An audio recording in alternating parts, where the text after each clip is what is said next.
Thank you all for coming. There's no question in my mind that had it not been for the brave men you see standing next to me, that we could have been here discussing a mass shooting in the city of Tampa. But thanks to their heroic actions, today an armed suspect is in custody and no lives were lost. Let me walk you through how we got here. Sunday morning, just after 1 a.m., Michael Rudman, 44-year-old, he arrived in a silver pickup at the Mons Venus. Rudman exited his truck wearing a red and black devil mask with the words "Kill" and "Dark One" on his arms. He had a fully loaded 9mm firearm in one hand and a flashlight in the other. A watchful and alert security guard, Mr. Manny Resto, spots Rudman just before he enters the venue and attempts to take the gun from his hand. Rudman fought back. During the struggle, a single round from Rudman's gun struck the door of the business. Thankfully, no one was hurt. Manny was able to knock the gun out of Rudman's hand, and with the help of additional security guards, including Mr. Danny Baham, they were able to pin Rudman to the ground. All of this happened in less than a minute, and any police officer will tell you fighting with an armed suspect for a minute seems like an eternity. We're all thankful for their heroism, and I have no doubt that had they not stepped in, many lives would have been lost. There were approximately 200 people inside the venue at that time. When our officers arrived, they located 2 additional fully loaded magazines in his pocket. Inside his truck, they found 9 knives, 2 gun holsters, and loose ammunition. While we have no concrete evidence at this time of any type of ideology that would have motivated Rudman, we do know that he visited Mons Venus the night before. Rudman is a resident of Largo with no prior criminal history in Hillsborough County. However, in Pinellas, he has previous charges of domestic violence, battery, reckless driving, and DUI. In addition to that, he has multiple prior Baker Acts in Pinellas County, as well as an active risk protection order due to his mental state. He's currently being held in jail at Hillsborough County with no bond. This is an active and ongoing investigation, including the details on how we obtained the gun. I'd like to thank the following agencies for their help over the last several days in this critical investigation: Clearwater Police Department, Largo Police, St. Pete Police, Pinellas County Sheriff's Office, Hernando County Sheriff's Office, the Florida Department of Law Enforcement, and our state attorney's office. As mentioned, this is a very active investigation. There are some details that I cannot disclose at this time. However, I'm happy to try to answer any questions. Chief, I guess the big question is, what was he trying to do? Did he say anything after the arrest about what motivated him to do this? Had he had a previous beef at the club? Anything? Now, it's a great question, and the officers at the scene actually said that he was so incoherent that he couldn't speak.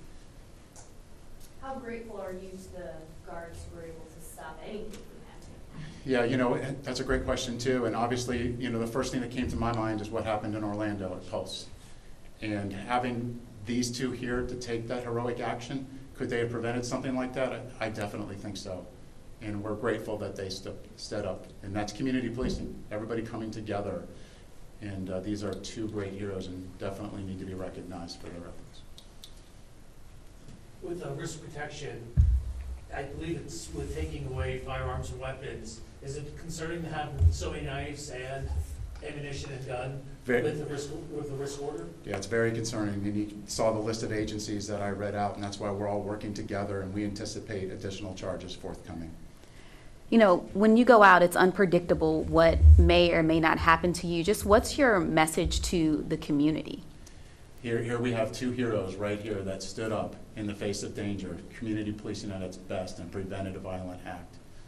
And that's what we should be grateful for. Guys, would you mind if we ask you a couple of questions? first, introduce Yeah, us tonight. thank you. And if you would, sir, just say your name first, please. My name is Manuel Anthony Resto, but everyone knows me as Manny. And your last name is spelled? Resto. Tell me about this. I mean, because this guy coming into the club, obviously he's wearing a mask and it looked peculiar, I'm sure. But he's a big guy. What caught your eye first and why did you take the action that you did? Okay, well, I was standing by the door. We always alternate positions, you know, someone inside the club, someone outside the club, somebody's walking the girls to their cars.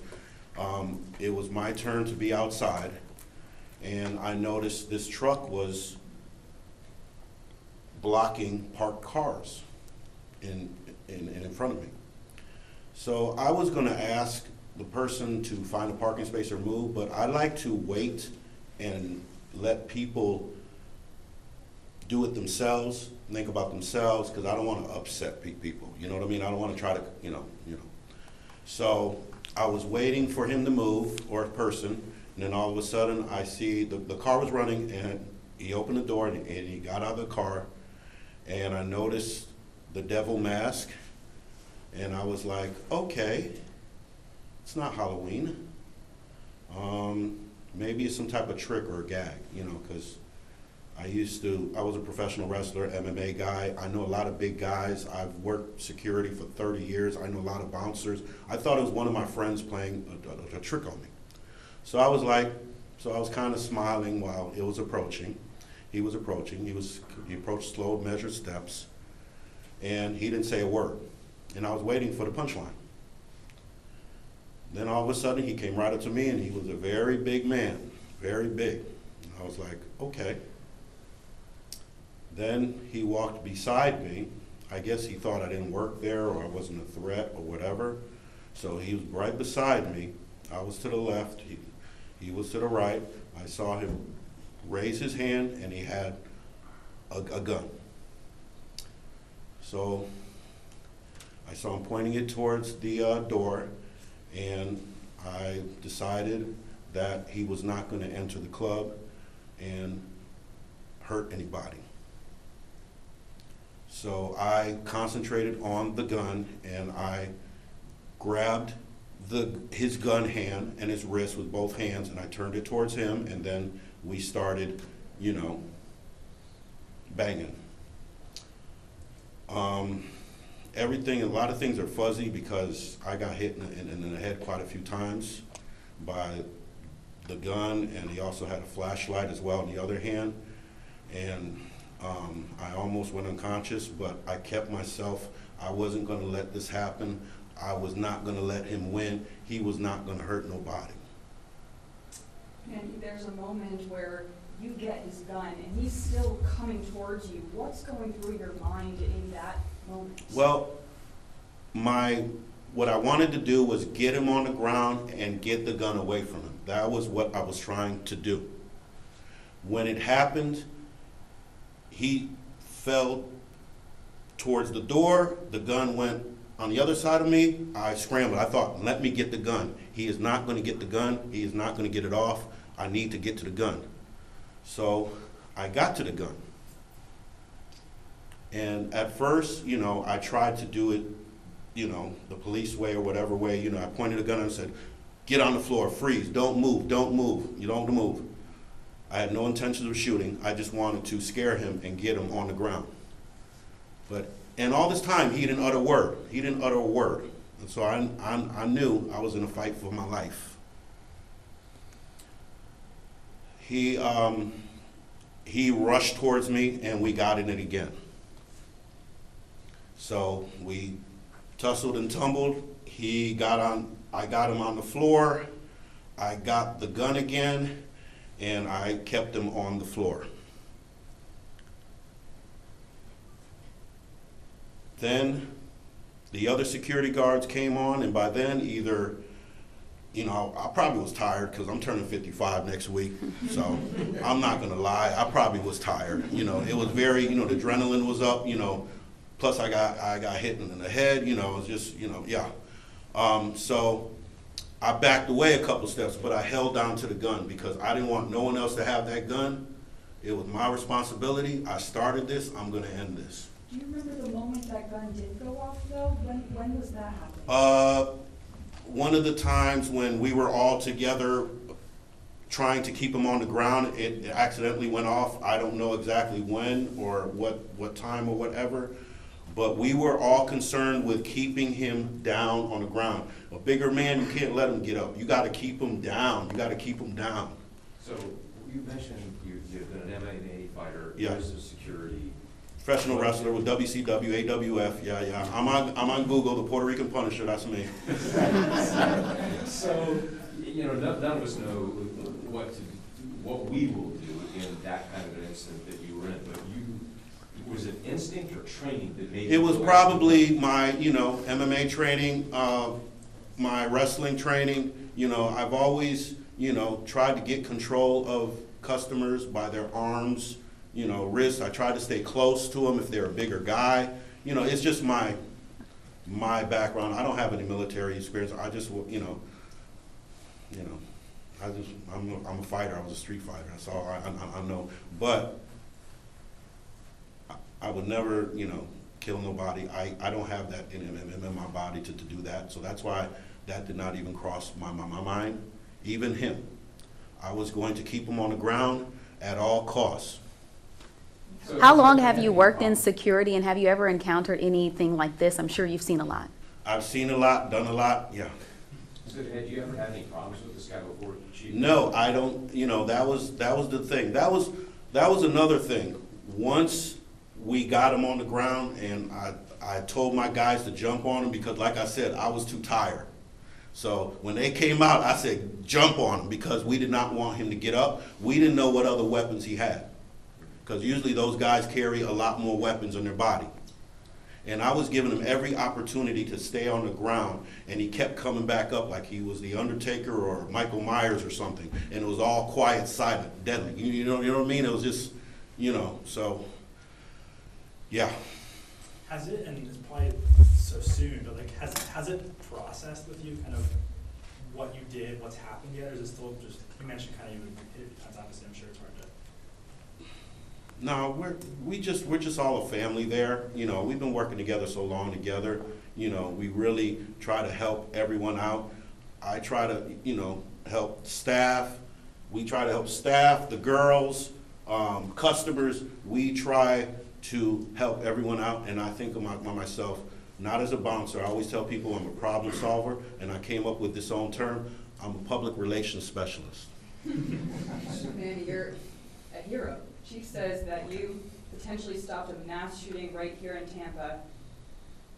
And Danny, and the staff of Mons Venus, the female staff locked the doors inside.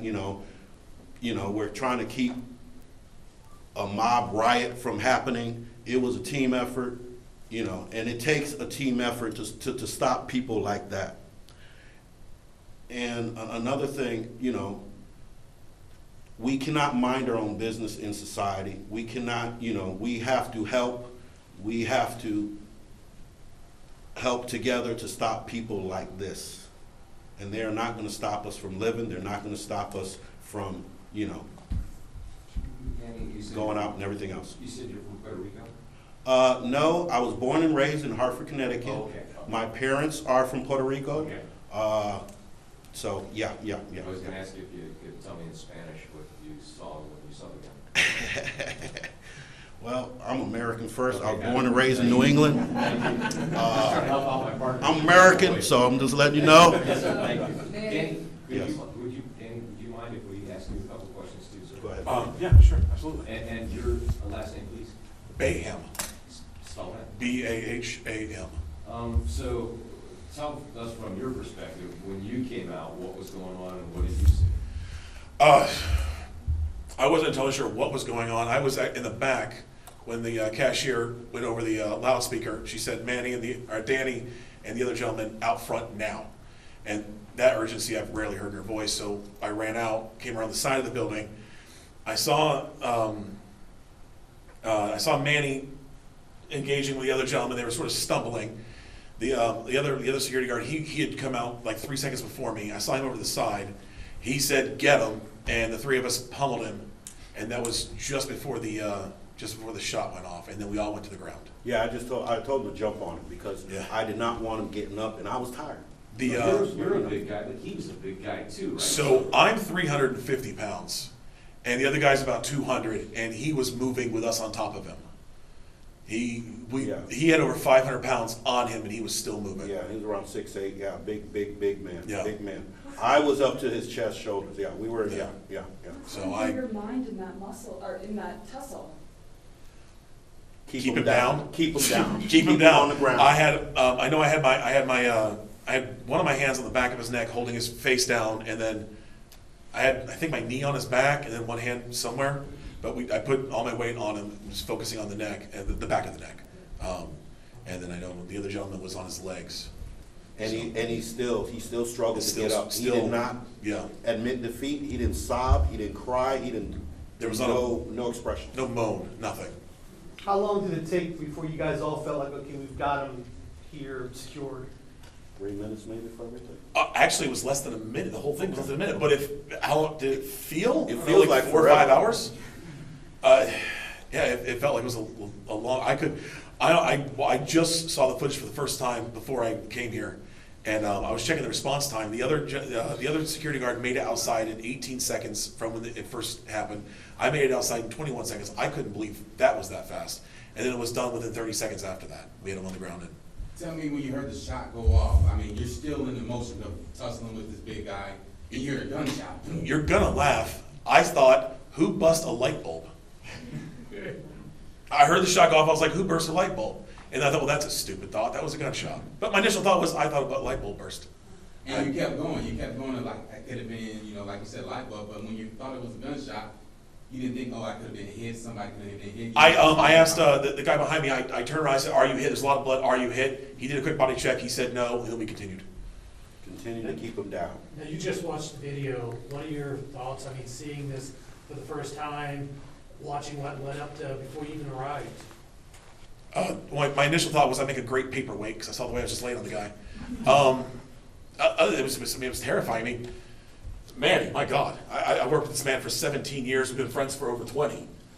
My God, I couldn't believe what this man did. It was astounding, and the fact that our club, we keep a calm, peaceful club.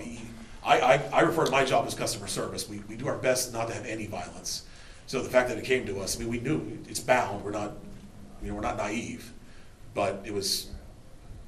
You both are incredibly humble and have great senses of humor as well. But I do want to ask again, I mean, the chief says this has the potential to be a mass shooting that you stopped.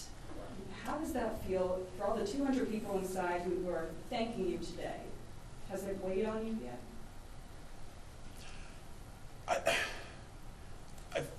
I don't know, I just feel like we did what we should have done. I don't really feel like a big weight of anything. We did what we do. That's all it is. I mean, everyone that works in there, as Manny stated, that's our family. We've known each other for decades. Every one of us. I've worked there since 2007, and I'm the new guy. It's one of the waitresses. I used to babysit her kids when I was a teenager, and then she babysat my kid. So it was just we did what we do. That's what it is. To protect family. Yeah, and everyone in that building, that's our people. I mean, customers, the entertainers, the staff. It's our people. We're there to have a good time and laugh, not